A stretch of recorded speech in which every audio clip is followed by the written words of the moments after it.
Hola, muy buenas tardes a todos. Hoy vamos a hablar en esta clase de obligaciones civiles. Vamos a abordar la cuarta fuente de las obligaciones. Vamos a hablar de este tema tan interesante que es la gestión de negocios. Esta figura jurídica, aunque no es tan popular como otras, como el contrato de compraventa o el arrendamiento, es muy importante porque protege situaciones de la vida real donde alguien actúa en beneficio de otra persona sin que exista un contrato previo y sin estar obligado legalmente a hacerlo. Imagínate que tu vecino se va de viaje y mientras está fuera, una tubería de agua en su casa se rompe. Tú, para evitar que se inunde, contratas a un plomero y pagas los gastos. No lo hiciste por caridad ni por capricho, sino para proteger sus bienes. Y aquí la pregunta que cabe hacerse es, ¿tienes derecho a que se te reembolse? ¿Qué responsabilidades tienes si algo sale mal? Eso precisamente es lo que regula la gestión de negocios en nuestro Código Civil Federal. Ahora bien, la gestión de negocios se regula en el libro cuarto, que trata de las obligaciones dentro del título primero, que se refiere a las fuentes de las obligaciones distintas a las del contrato. El capítulo cuarto, artículos 1896 a 1909 del Código Civil Federal, es el que nos ocupa. Esta figura se conoce en la doctrina como un cuasicontrato, y aunque no haya acuerdo previo, genera derechos y obligaciones tanto para quien gestiona como para el dueño del negocio. Pero vamos a ver la definición. La gestión de negocios, si pudiéramos definirla, lo haríamos como el acto voluntario por el cual una persona sin mandato y sin estar obligada asume la gestión de un asunto de otra, con la intención de servirle y sin intención de hacer una donación, pero asume esta responsabilidad gestora. ¿Cuál es la diferencia con otras figuras? Primero, no hay un contrato previo. Después, nace de un hecho voluntario. No hay un acuerdo, pero sí es un hecho voluntario. Puede generar derechos y obligaciones para ambas partes.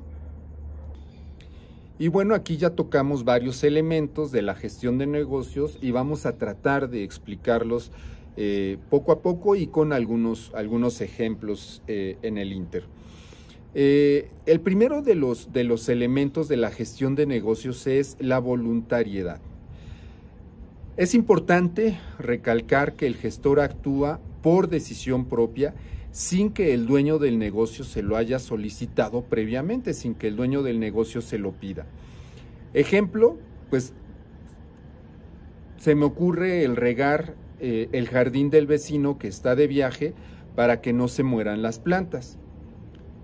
El segundo elemento sería la ausencia de una obligación previa, es decir, como no existe ni un contrato, tampoco existe un mandato, no hay un deber legal previo, no hay un vínculo jurídico que anteceda a la figura de la gestión de negocios. Por ejemplo, no es lo mismo cuidar al hijo de alguien porque eres niñera contratada, que es una obligación contractual, a que tú hagas alguna otra gestión a favor de alguien sin que exista este vínculo jurídico a partir del acuerdo de voluntades que implica el contrato. Hay que hacerlo espontáneamente, eso es la gran diferencia. No hay una obligación contractual, pero sí hay una actuación que resulta ser totalmente espontánea. Y de ahí que se diga que la gestión de negocios es una figura cuasi contractual. El tercer elemento que podríamos enunciar es que existe una intención de beneficiar al dueño del negocio. Esto se conoce como el animus negotio gerendi. Es decir, debe existir la obligación de gestionar en favor del interés ajeno. Pero no hay intención de donar, pero tampoco hay intención de enriquecerse por esta gestión. El cuarto elemento sería la capacidad.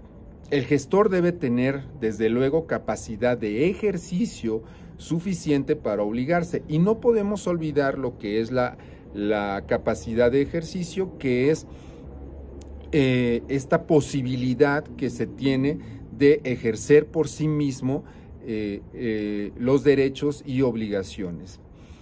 Y finalmente, el quinto elemento que podríamos enunciar es la posibilidad y la licitud del acto. Es obvio, pero no está por demás recalcarlo, que no se puede gestionar un negocio que resulte ilícito. Ahora bien, desde luego se hace también necesario hablar acerca de las obligaciones que surgen tanto para el gestor como para el dueño. Pero vamos a concentrarnos ahora en las obligaciones del gestor. La primera de las obligaciones que podríamos enumerar es continuar la gestión hasta que el dueño pueda hacerse cargo.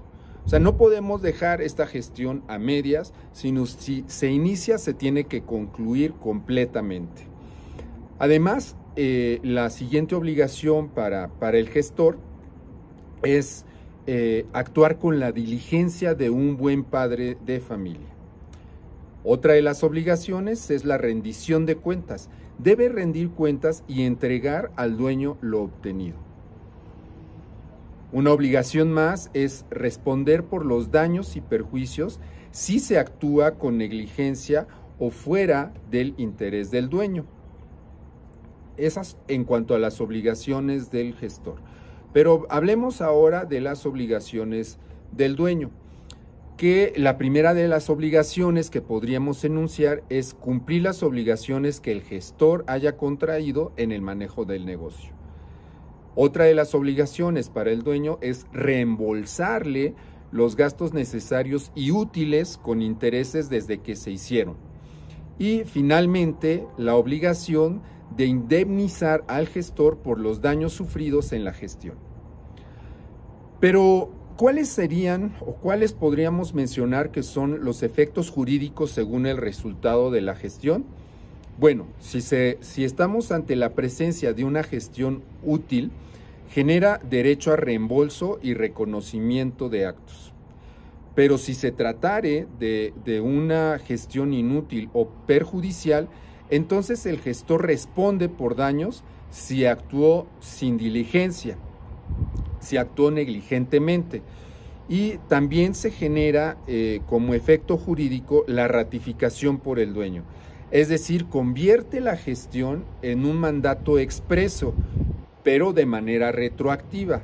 Es decir, se retrotraen los efectos retroceden en el tiempo y se sufren una ratificación, un consentimiento de los mismos por parte del dueño. Ahora bien, pensemos en algunos ejemplos prácticos para que nos quede todavía mucho más claro. Pensemos en el caso de un vecino que ve una fuga de agua en la casa contigua y llama a un plomero para repararla. Este es un ejemplo que quizás ya habíamos mencionado.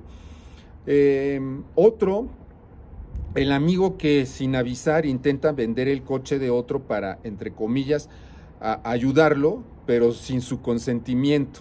Esa sería una gestión de negocios, pero ahí sería cuestión de encuadrarlo en los supuestos que vimos respecto de los efectos de la propia gestión.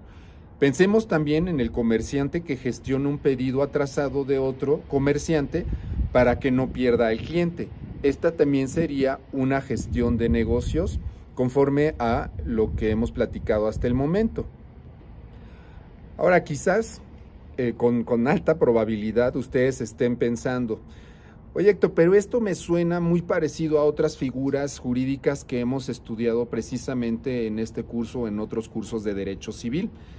Vamos a mencionarlos y vamos a tratar de distinguir cuáles son estas figuras con respecto a la gestión de negocios. El primero sería, pues, compararla con el mandato.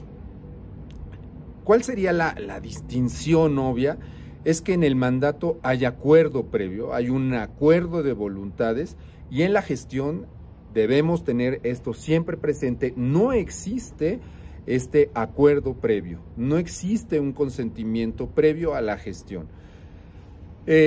Con otra figura puede ser con el enriquecimiento ilegítimo. Bueno, aquí hay que tener presente que en la gestión no se busca el enriquecimiento, sino proteger un interés no propio, sino ajeno. Y esto hace toda la diferencia con respecto al enriquecimiento ilegítimo. Y se me ocurre finalmente con la administración de negocios ajenos con representación. Aquí hay que recordar que la gestión es espontánea, no es atribuida. Siempre nace espontáneamente. Así que podemos concluir que la gestión de negocios es una fuente de obligaciones basada en la solidaridad y el auxilio espontáneo. También podemos apuntar que equilibra intereses, ya que protege al gestor que actúa de buena fe y al dueño que se beneficia de la gestión.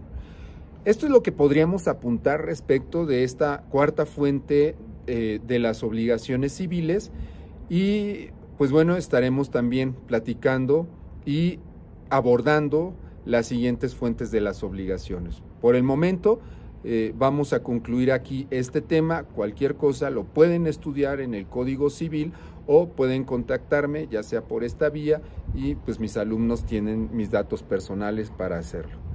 Nos vemos en la próxima sesión.